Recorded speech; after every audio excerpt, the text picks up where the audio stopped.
창세기 5장 1에서 32절 말씀입니다. 5장. 이것은 아담의 계보를 적은 책이니라. 하나님이 사람을 창조하실 때에 하나님의 모양대로 지으시되 남자와 여자를 창조하셨고, 그들이 창조되던 날에 하나님이 그들에게 복을 주시고 그들의 이름을 사람이라 일컬으셨더라. 아담은 130세에 자기의 모양 곧 자기의 형상과 같은 아들을 낳아 이름을 셋이라 하였고, 아담은 셋을 낳은 후 800년을 지내며 자녀들을 낳았으며 그는 930세를 살고 죽었더라. 셋은 105세에 에노스를 낳았고, 에노스를 낳은 후 807년을 지내며 자녀들을 낳았으며 그는 912세를 살고 죽었더라. 에노스는 90세에 게난을 낳았고, 게난을 낳은 후 815년을 지내며 자녀들을 낳았으며 그는 905세를 살고 죽었더라. 게난은 70세에 마할랄레를 낳았고, 마할랄레를 낳은 후 840년을 지내며 자녀들을 낳았으며 그는 910세를 살고 죽었더라. 마할랄렐은 65세에 야렛을 낳았고, 야렛을 낳은 후 830년을 지내며 자녀를 낳았으며 그는 895세를 살고 죽었더라. 야렛은 162세에 에녹을 낳았고, 에녹을 낳은 후 800년을 지내며 자녀들을 낳았으며 그는 962세를 살고 죽었더라. 에녹은 65세에 무드셀라를 낳았고, 무드셀라를 낳은 후 300년을 하나님과 동행하며 자녀들을 낳았으며 그는 365세를 살았더라. 에녹이 하나님과 동행하더니 하나님이 그를 데려가심으로 세상에 있지 아니하였더라. 무드셀라는 187세에 라멕을 낳았고, 라멕을 낳은 후 782년을 지내며 자녀를 낳았으며 그는 969세를 살고 죽었더라. 라멕은 182세에 아들을 낳고 이름을 노아라 하여 이르되, 여호와께서 땅을 저주하심으로 수고롭게 일하는 우리를 이 아들이 안위하리라 하였더라. 라멕은 노아를 낳은 후 595년을 지내며 자녀들을 낳았으며 그는 777세를 살고 죽었더라. 노아는 500세 된 후에 셈과 함과 야벳을 낳았더라. 사랑하는 형제 여러분, 1월 18일 월요일 새벽 목상에 오신 것을 환영합니다.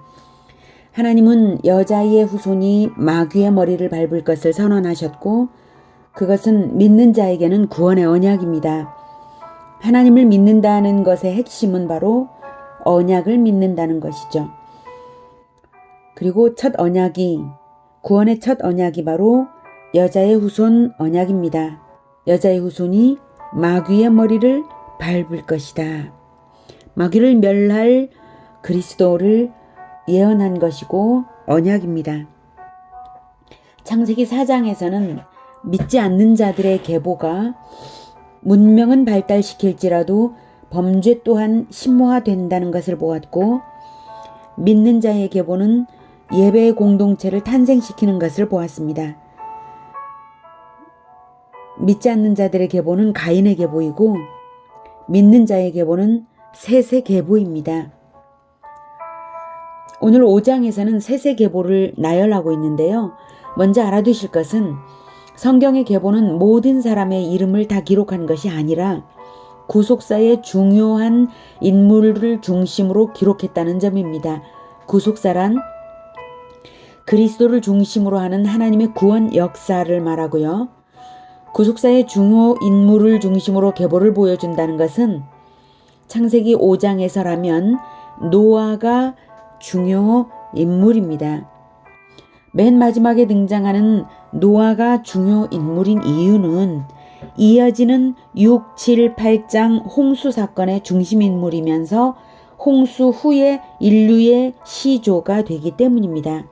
그래서 창세기 5장에서는 노아의 선조를 아담에서부터 기록해 내려온 계보입니다. 1, 2절. 이것은 아담의 계보를 적은 책이니라. 하나님이 사람을 창조하실 때에 하나님의 모양대로 지으시되 남자와 여자를 창조하셨고, 그들이 창조되던 날에 하나님이 그들에게 복을 주시고 그들의 이름을 사람이라 일컬으셨더라. 성경이 계보를 중시하는 이유는 하나님이 사람에게 주신 복이 계보와 결합되어 있기 때문입니다. 하나님은 하나님의 모양대로 사람을 창조하셨는데요. 남자와 여자로 창조하셨습니다. 이 말씀을 읽을 때에 우리는 의문이 일어나야 자연스럽습니다. 하나님은 육신이 아니시고 남녀의 성별이 없으신데 하나님의 모양대로 인간을 창조하신 것이 남녀의 창조라니 이 무슨 뜻인가? 이렇게 의문이 일어나는 게 자연적이죠. 그것은 1장에서 말씀드린 바와 같이 삼위일체의 연합성을 하나님이 본성적으로 가지셨죠. 삼위일체의 하나님이시죠. 그래서 하나님의 모양대로 창조했다는 것은 연합적인 존재로 창조하셨다 이 뜻입니다. 인간 역시 연합적인 존재가 되게 하기 위해 남녀로 창조하시되 남자에게서 여자를 꺼내셨으므로 본성적으로 둘이 하나가 되게 하신 것입니다. 또한 결혼이 복이 되게 하셨는데요. 그것은 연합은 출산을 낳고 출산을 통해 생육하고 번성하고 충만하여서 마침내는 땅을 정복하고 다스리는 충만한 하나님의 형상들이 될 것이기 때문입니다. 그래서 결혼이 복입니다. 출산이 복이고요. 번성이 복입니다. 하나님의 형상이라면 말이죠. 그런데 이렇게 되려면 반드시 태어나는 후손이 부모를 통해 하나님의 형상을 이어받아야 합니다. 하나님의 삼위일체적 연합처럼 사람도 삼위일체적 연합이 됨으로써 즉 아버지와 어머니와 자녀 이렇게 가정의 연합으로서 계속적인 생육 번성이 되면 진정한 복이 되는 것입니다. 하나님의 형상이 지구를 가득 채우겠죠. 아담은 3절 아담은 130세에 자기의 모양 곧 자기의 형상과 같은 아들을 낳아 이름을 셋이라 하였고 다행히도 아담은 가인에게서는 실패했지만 셋을 낳아서 믿음을 이어간 것을 알 수 있습니다. 자기의 형상과 같은 아들을 낳아가 그 의미입니다. 하나님을 닮은 형상, 즉 믿음의 사람을 성경은 말하고 있는 것입니다. 그리고 본장의 계보 자체가 믿음의 계보만을 추출하여 보여주는 것이기에 그렇습니다. 4절 아담은 셋을 낳은 후 800년을 지내며 자녀들을 낳았으며 그는 930세를 살고 죽었더라. 그 당시 사람들의 나이가 거의 1000년까지 살았던 것이 놀랍죠. 수명이 짧아진 우리 시대를 기준으로 보면 믿어지기 어렵지만 원래는 그랬습니다. 수명이 지금처럼 짧아진 것은 이후에 홍수 심판을 당할 때에 전 지구적으로 환경에 노화가 있었고 자연히 인간 수명도 짧아진 것으로 봅니다. 이와 관련해서는 김명현 교수님의 창조과학 강의를 유튜브에서 보시면 참고가 되실 것입니다. 창세기 6장을 보면 믿음의 후손들이 결국에는 악한 후손들과 통혼을 하여서 온 인류가 육신적인 삶을 살면서 불경건한 가운데 불경건한 후손들을 낳았습니다. 6장 3절에 보면 여호와께서 이르시되 나의 영이 영원히 사람과 함께하지 아니하리니 이는 그들이 육신이 됨이라 그러나 그들의 날은 120년이 되리라 하시니라.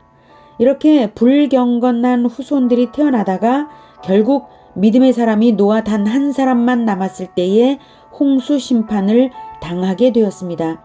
그러니 5장의 계보는 홍수 전 경건한 계보가 간신히 유지되어간 흔적을 보여주는 것입니다. 노아까지. 이 계보에서 주목되는 사람은 첫째로 에녹입니다. 21, 24절에 에녹은 65세에 무두셀라를 낳았고 무두셀라를 낳은 후 300년을 하나님과 동행하며 자녀들을 낳았으며 그는 365세를 살았더라. 에녹이 하나님과 동행하더니 하나님이 그를 데려가심으로 세상에 있지 아니하였더라. 에녹은 하나님과 동행한 사람입니다. 동행이란 친구처럼 늘 곁에 하나님을 모시고 살았다는 뜻이기도 하고 또한 하나님과 동일한 행동을 했다는 뜻도 됩니다. 늘 함께하는 친구 관계로 교제하며 살았으니 하나님과 같은 동일한 행위가 늘 나올 것은 정한 이치죠. 그래서 하나님이 에녹을 특별히 대하시는데요. 바로 죽음을 보게 하지 않고 천국에 데려가신 것입니다. 구체적으로 그 장면이 어떠했는지는 알 수 없지만 성경은 육신을 가진 채로 승천한 사람으로서 엘리야와 예수 그리스도를 보여주고 있습니다. 구약시대 사람들에게서 그리스도의 부활 승천을 예표하기 위해서 에녹과 엘리야로서 예비하신 것입니다. 중요한 것은 승천을 하게 하신 이유가 하나님과 동행이라는 것입니다. 우리에게 인생살이의 모범은 한마디로 하나님과 동행이라는 것을 알려주시는 것입니다. 이 계보에 의하면 에녹 승천 당시 수명이 다해 죽은 자는 아담이었습니다. 즉 거의 대부분의 사람들이 여전히 오래도록 살고 있었던 그 당시에 하나님이 범죄의 결과로 선언하신 자연적인 죽음을 최초로 아담이 겪은 것이죠. 그렇게 인류가 자연적인 죽음을 겪게 하시고 나서 에녹을 그 다음에 승천시키심으로써 부활 승천의 소망을 남겨주신 것입니다. 그 당시 인류는 첫 죽음을 겪고 첫 승천을 겪은 것이죠. 본장에서 가장 많이 반복되는 것은 낳고 죽었다는 말입니다. 죄의 결과가 죽음이라는 것을 분명히 인식시키는 것입니다. 그러므로 하나님의 형상을 닮은 후손을 낳아 대를 잇는 것은 더욱 중요해졌다는 메시지도 들어 있습니다. 태어나기만 하는 것이 아니라 죽기도 하니까 이제 대를 이어야죠. 인간은 반드시 죽게 되어 있고 하나님 앞에 가서 최후의 심판대에 서게 됩니다. 그때 내가 영적으로 살아있는가, 내가 죽은 자인가 하는 것을 증명하는 것은 천국 생명책의 계보에 하나님의 형상을 닮은 내 후손을 낳았는가 하는 점입니다. 내가 하나님의 형상이라면 하나님의 형상을 닮은 내 후손을 낳겠죠. 내가 하나님의 형상이 아니라면 나에게서 하나님의 형상이 태어날 리가 없겠죠? 생명이 있는 자는 자기 형상을 닮은 아들을 낳는 것인 만큼 내가 영적으로 살아있다면 나를 통해 하나님의 형상이 태어나고 하나님과 동행하다가 하나님께로 갈 것입니다. 하나님과 동행할 때에 하나님의 형상인 아들을 낳는 것이지 하나님과의 동행 없이 하나님의 형상이 태어날 수는 없을 것입니다. 하나님은 우리에게 동행의 모범이신 예수 그리스도를 주셨습니다. 예수님과 동행하는 것이 곧 하나님과의 동행입니다. 그리고 부활 승천의 소망도 주셨습니다. 예수님과 친구처럼 늘 붙어 다니는 친구처럼 동행함으로써 생명력 충만하게 살면서 하나님을 닮은 아들들을 낳고 낳다가 하나님 앞에 가야 하겠습니다. 자식을 낳을 나이가 지났다고요? 육신의 출산만 출산이 아니죠. 생명책에 등록될 나의 후손은 예수님의 씨로 낳는 계보니까요. 복음으로 낳고 제자화로 기르는 것이죠. 가만히 생각해보면 진정한 제자화의 원리는 동행입니다. 육신의 자식만 아니라 그 누구든 동행하면서 진리를 가르쳐 지키게 하는 것이 영적인 계보를 이루는 일입니다. 하나님을 닮은 아들들을 많이 낳고 대대로 낳는 우리 모두가 되기를 축복합니다. 기도하겠습니다. 은혜가 충만하신 아버지의 형상대로 우리를 낳으시고 또 예수님의 씨로 말미암아 또다시 아버지의 형상대로 거듭나게 하신 것을 감사합니다. 우리가 예수 그리스도의 씨로 말미암아 거듭나지 않았다면 어떻게 아버지의 형상을 닮은 자녀들을 복음화하고 제자화하겠습니까? 아직도 우리는 아버지의 형상이 회복되고 있는 줄로 믿습니다. 아버지의 형상이 회복되고 있는 이 과정을 순종으로 따르면서 아버지의 형상을 닮게 하여 주시고 날마다 더 닮게 하여 주시옵소서. 그리고 우리가 복음을 전하고 또 제자와의 가르침을 줄 때에 전도를 받고 가르침을 받는 그 대상들이 아버지의 형상으로 거듭나고 생명을 얻어서 새로 창조되기를 그리고 성장하기를 원합니다. 복음화 제자화로 끊임없이 영적인 자녀들을 출산하여서 풍성한 계보를 이룰 수 있도록 거룩한 계보, 하나님께 영광을 올려드리는 그 계보를 이룰 수 있도록 주님 복을 내려 주시옵소서. 예수님의 이름으로 기도드립니다. 아멘. 이어지는 시간은 개인 기도 시간입니다.